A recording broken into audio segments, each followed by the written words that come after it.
Gamitin natin yung ayan si Kuya Red mga idol. Spirit box. Okay, so pakikita natin yung mga ang tawag dito spirit box, radio spirit box. Sabi ng mga expert mga idol, yung mga kaluluwa daw, nagsasalita sila sa tinatawag na white noise.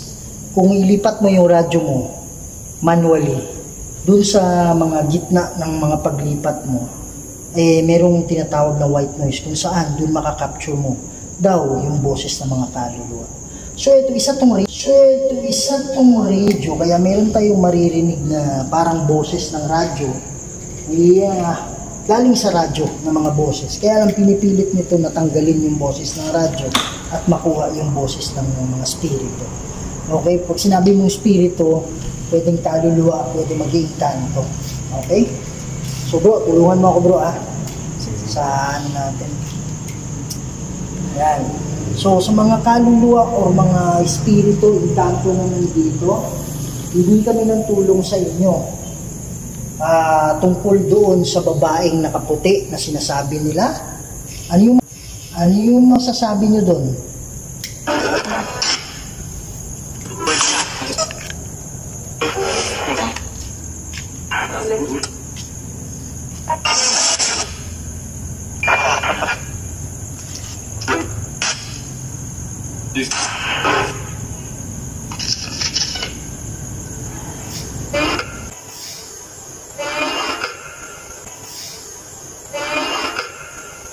Video natin.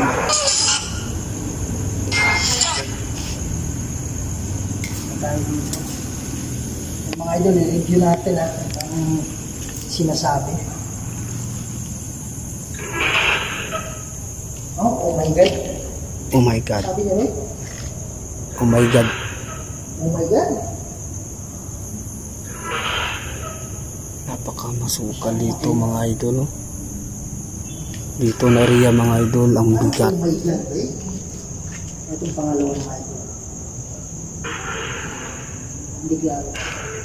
Dito to yung nagpakita mga idol yung nakaitim. Sabi ni Kuya Red, papunta doon.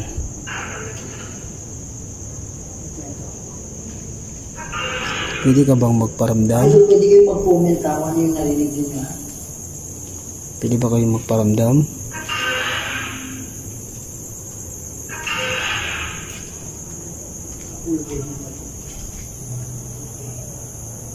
Ito.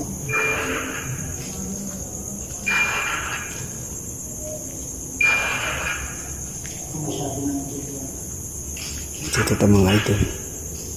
Lagyan ko na lang ng mga idol sa title kasi nakaisip ako. Diyan si Kuya Red mga idol. Baka doon sa headset na hindi ko mo. Isa ito sa pinakahantit dito sa Mindanao mga idol. Kasi marami nang namamatay dyan sa kasada na iyan. Na nadidisgrasya. Dahil meron daw mga babaeng tumatawid na nakaputi. Kaya pumunta kami dito ni Kuya Red para imbestigahan. Pasensya na talaga yung mga idol na medyo maliit lang yung boses ko. Pasensya na talaga. Use headset na lang mga idol. Ayan si Kuya Red mga idol.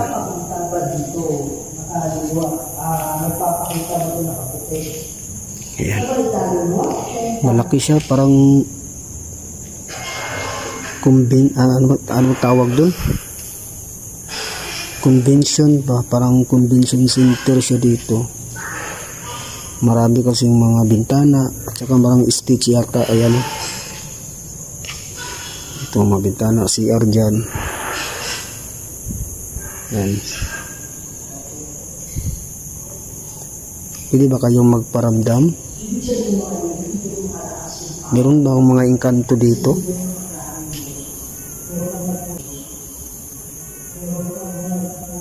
Rinig nyo yun? Parang may tumawag, babae. Sana may nakuna ng kamera. Ayan mga idol. Napaka-creepy talaga dito mga idol. Grabe mga idol.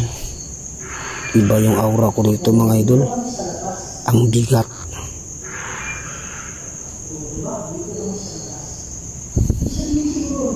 Kanina pa yun dyan ba? Dyan area na yan mga idol yan. May sumilip daw sabi ni Kuya Red.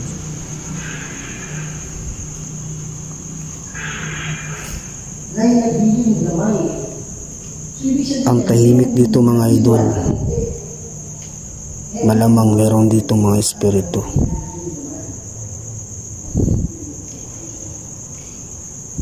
Hindi lang espiritu ang nandito mga idol. Pati na rin ng mga engkanto siguro nandito. Kasi marami akong nakatingin eh.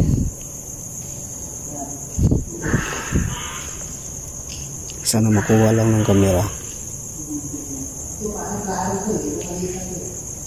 Kanina pa yan dyan ba?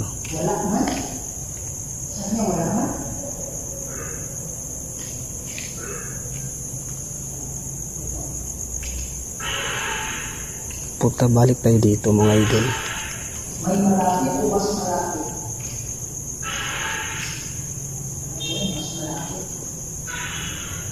Punta tayo dito mga idol.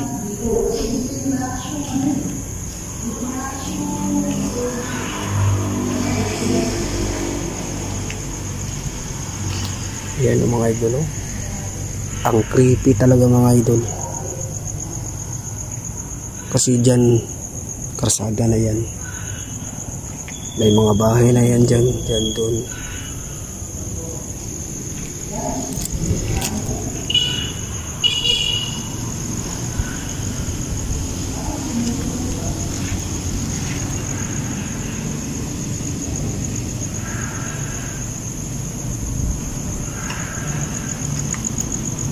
Grabe mga idol oh. Napaka-creepy talaga. Pwede ba kayong magparandam at magpakita sa amin ni Kuya Red?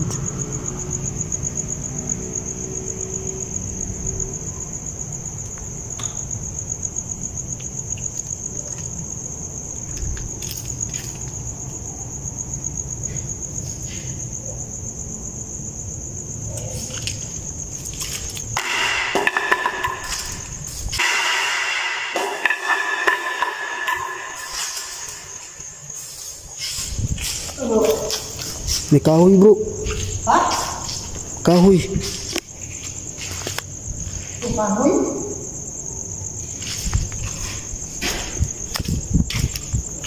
Yung kahoy rin? Oh, bro, ito bro. Parang tinapon sa akin bro. Walang kahoy kanina rito bro ba?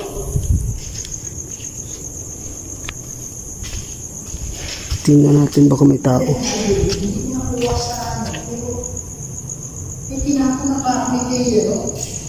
Bro, nakuha sa ano mo? Di, nakatalikod na ako bro. Nakuha sa kanila mo? Pagdating ko dito, Oo. parang galing dito bro. Paano natin yung kahoy yan? Oh, wala yan kanina bro. Ha?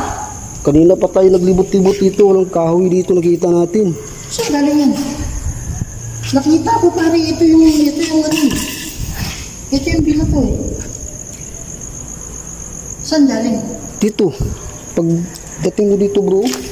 Wala na ang kahoy na ganito dito sa loob ah. Oh. Akala ko nga may tao. Yan mga idol, yan ang kahoy na. Yan ang kahoy na binato. Puti, hindi ako natamaan mo. Laki pa naman eh. Nagulat ako sa iyo eh, kaya lang hindi pa naka-record yung ano ko. Saan dito? Galing? Kasi Bakit nakita kita na tumalong ka, tapos yung kahoy lumagapak. Oh. Palis na ako kanina rito bro. May biglang pa dyan dito ba? Parang nakita ko nakatalikod ka eh. Parang nakaharap ka doon eh. Tapos Papunta na ako sa iyo. Kaya nga, parang going ka na doon, di ba? Mm. Tapos biglang lumagapak yung kahoy. Buti nga, hindi ako natamaan ba? Malaki oh. Sabi kasi niya ba, habang nag-ano ako, sabi niya sa itaas daw. Tapos sabi niya, mas malapit, parang ganun. So, ibig sabihin, positive talaga na yung nakaputi, nanggagaling dito. Siguro bro. Kasi pa yung mga disgrasya na nangyayari doon. So, dito talaga nanggagaling yung nagpapakita.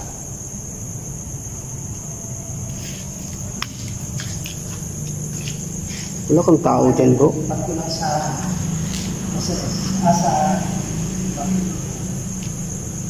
Baka kasi tao ba? Check ko muna bro. sabi niya simenteryo. Oh, doon. Malapit lang sementeryo dito bro. Malapit lang? Diyan lang sa... Sa unahan? Yung Yan public. ba yung ibig sabihin niya na siguro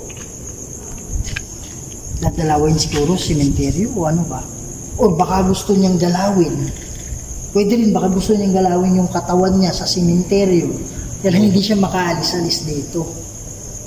May kumukulong siya sa kanya rito bro. Diba sabi kanina, tulong, spirito. Ano yun? Meron siguro rito bro. Yun yung aso? Oh, Yan siguro yung nakaitim kanina. tagapag-alaga. Ano ibig sabihin mo tagapag-alaga? Anong kinalaman mo? Pick up dito bro. Ano yung ba? Ano ba ang iba na Yan, mga idol.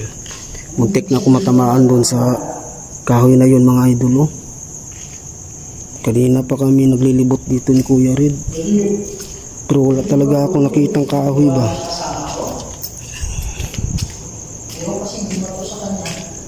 Ibalik ko na lang dito mga idol. Anong lipat sa iba? Di ko nga alam bro eh.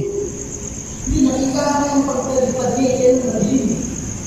Kasi bukas kayo mo, papunta sa akin. Oo, papunta na nga ako sa'yo doon. Binato na siya din. Nakal doon. Luwing ka naman dito. Oo. Popo. Kala ko, Malakas to. Kaya hindi namin yung ano nila eh. Wow. Napupaw, sabi wala na po baka napukaw natin sila bro. sino yung sabi napupaw? Sorry, pasensya na po sa disturbo. Ano kanto si Pablo? Sa mga engkanto dyan. Hindi sabihin mo napupaw. Sa mga engkanto dyan ha. Hindi namin kayo kaaway. Kanino? Kanina pa itong nakaitim ba. Tingin ng tingin sa akin. Dyan o, may nakaitim dyan o mga idol. Brad, meron dito ba? Dyan. Ano yan bro? Pagkaharap ko, iba yung pagganon ng daon eh. Ito. Meron akong parang nakitang nakatayo dyan. Pero andito yung flashlight ko. Pag ganun ko, parang merong something dyan. Tapos yung dahon ba, biglang gumanon ba? Kuwang-kuha ng camera ko yun, Brad. Active dito bro. Kaya nga, ito yung pinaka-active na part. Yung mga idol, so nakita niyo naman yung area kung saan ang daming nadidisgrasya, no? So, ang gagawin natin ngayon is mananalangin tayo. Yan. Gamitin natin SMS. Ayan mga idol. Hindi pa kayong pumunta sa harapan namin? Ayan mga idol. Brad, hindi ko alam kung nakuha ng camera. Pero nakatutok yung camera ko dito. Parang may something dito, Brad. Parang di ko lang ma-explain kung ano. Pero alam ko, na-capture siguro ng camera. Kasi dito yung camera ko eh. Anong nakita mo bro? Hindi, nandun yung mata ko eh. Yung Bali, mata ko nandun sa harap. Pero dito sa side ng mata ko, may something akong gumalaw dito. dami talaga dito bro. Nagmamasid sa atin. Ay, sana makaano na to. Pwede ka bang magparamdam ulit? Pwede ka bang gumawa gumawa ng ingay. Huwag lang mang bato. Baka matamaan. Pwede ka bang gumawa ng ingay ngayon? Para malaman lang talaga namin na nandito ka. Ang pinakausap ko yung nakaputi na nagpapakita, ha? Ayan mga idol. Yun yung kinakausap ko, yung nakaputi na nagpapakita. Kasi kanina mga idol, si Kuya Red may nakita doon. Doon mga idol, oh. May sumilip daw dyan. Sabi niya, dyan, may sumilip.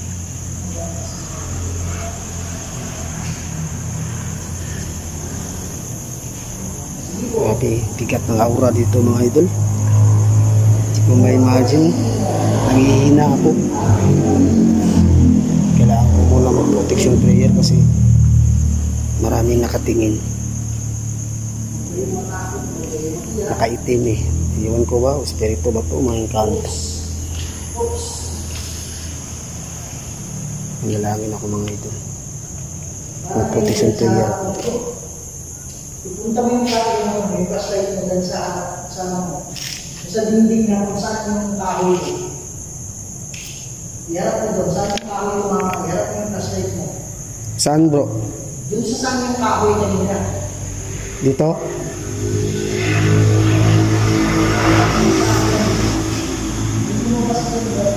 Dito?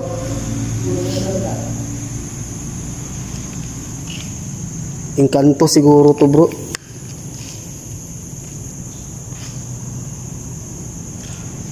Kailangan ko na siguro mag-protection prayer. Nandito kami para tulungan ka. Prosante Patris Benedicti.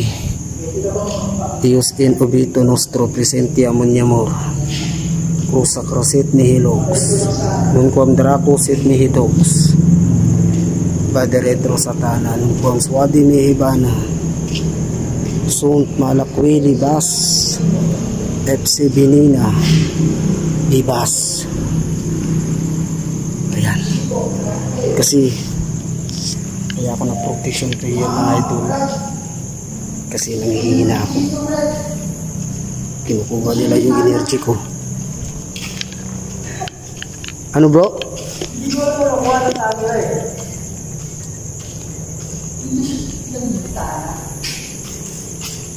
Ito ba? Ano nakita mo bro? Ganun lang. Gumungaw lang na itim. Dami nga kanina pa to sila nakaitim. Tumitingin lang ba? Tapos ano? Hindi ko alam siguro. Mawawala sila kapag nakapokus yung flashlight. Kaya nga.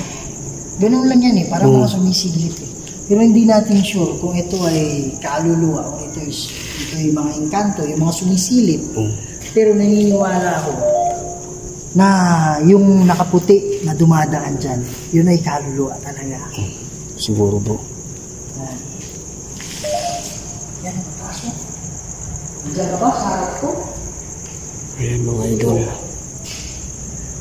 Ang inaasahan namin ni Kuya Red mga idol ay yung nakaputi, nakaluluwa na sana magpakita. Marami kasi mga engkanto dito mga idol. Buntik na nga ako natamaan doon.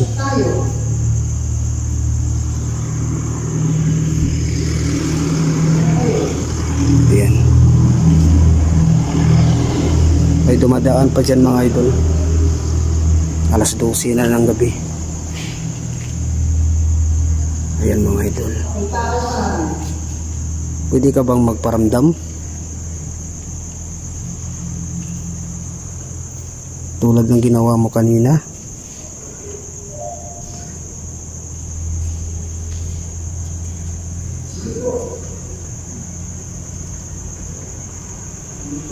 Oh.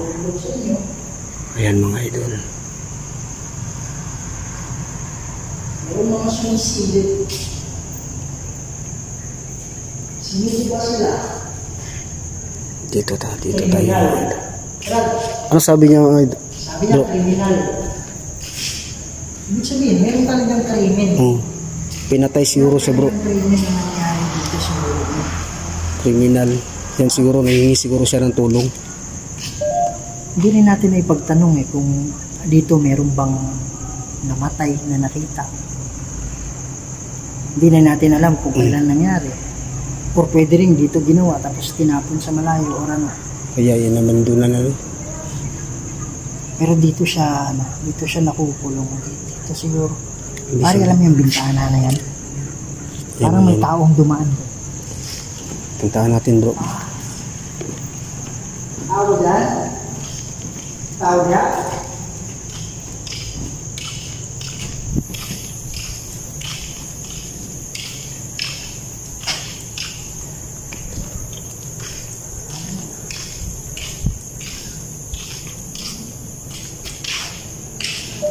Ay, dami sumisikip lang.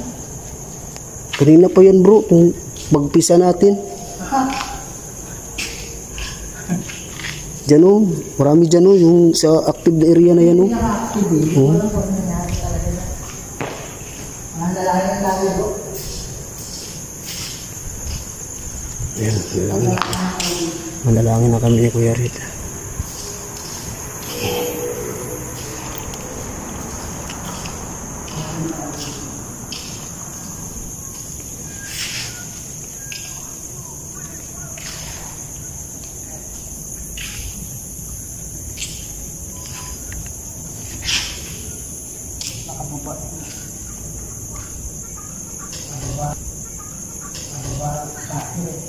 Hindi ko na nakakis yun.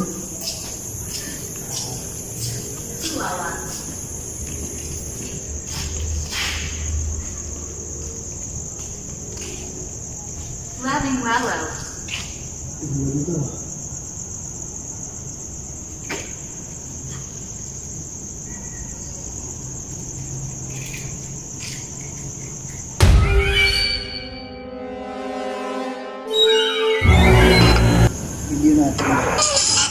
Video natin.